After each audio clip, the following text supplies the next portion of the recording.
Peuple congolais, Mbotiabeno, Mbotenabino Nyoso.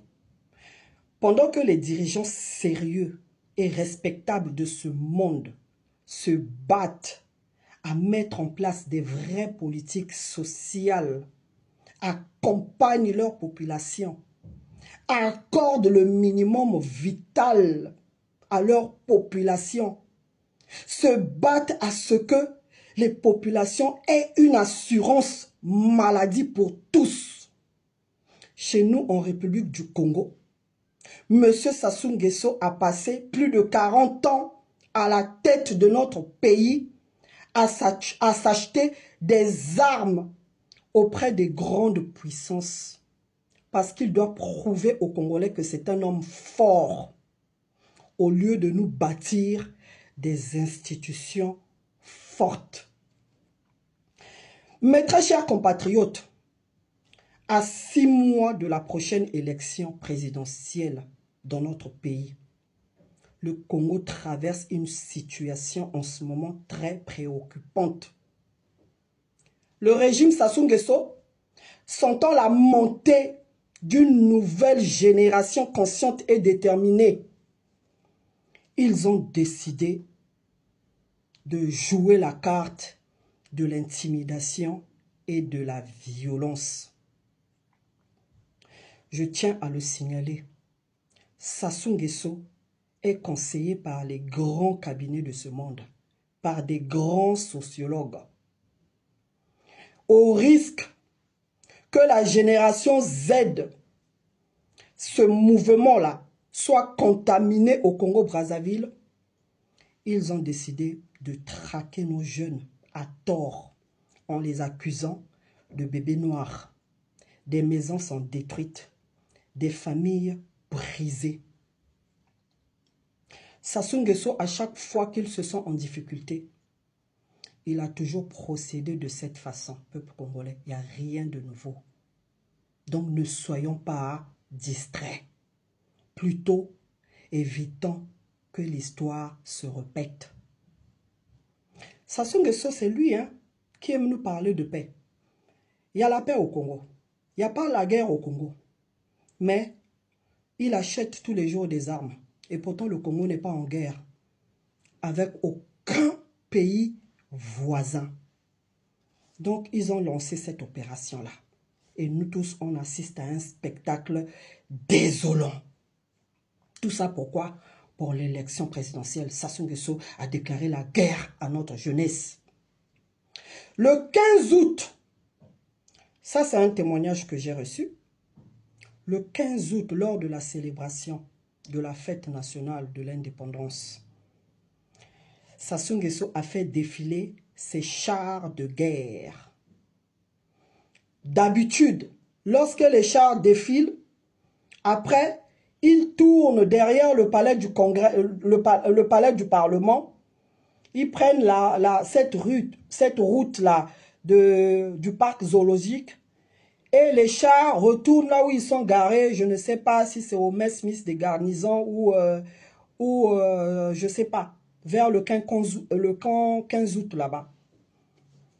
Mais cette fois-ci, le 15 août 2025, les chars de guerre qui ont défilé sur le boulevard Alfred Raoul se sont dirigés vers les quartiers sud de Brazzaville jusqu'au rond-point Makele-Kele et ils ont fait demi-tour.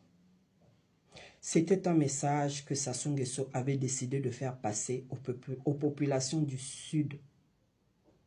Sassou Nguesso vous a dit, méfiez-vous de vous lever en mars 2026 lorsque je veux faire mon hold-up électoral. C'était ça le message. En ce moment, ceux qui sont en train de mener l'opération Zéro bébé noir à Brazzaville, ce sont tous des étrangers. J'ai reçu le témoignage d'un compatriote qui m'a signalé, qui me dit de le dénoncer. Il était au volant de son véhicule stationné, il attendait un ami qui s'achetait quelque chose dans le kiosque d'à côté.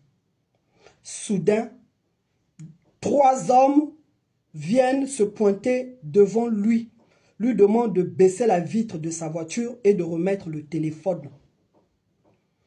Ces messieurs reprochent à notre compatriote de les avoir filmés. Il a remis le téléphone. Il a dit, vous pouvez regarder, je ne vous ai pas filmé, je n'ai même pas vu ce que vous avez fait. Ils ont vérifié le téléphone, ils sont allés dans la galerie, ils n'ont rien vu.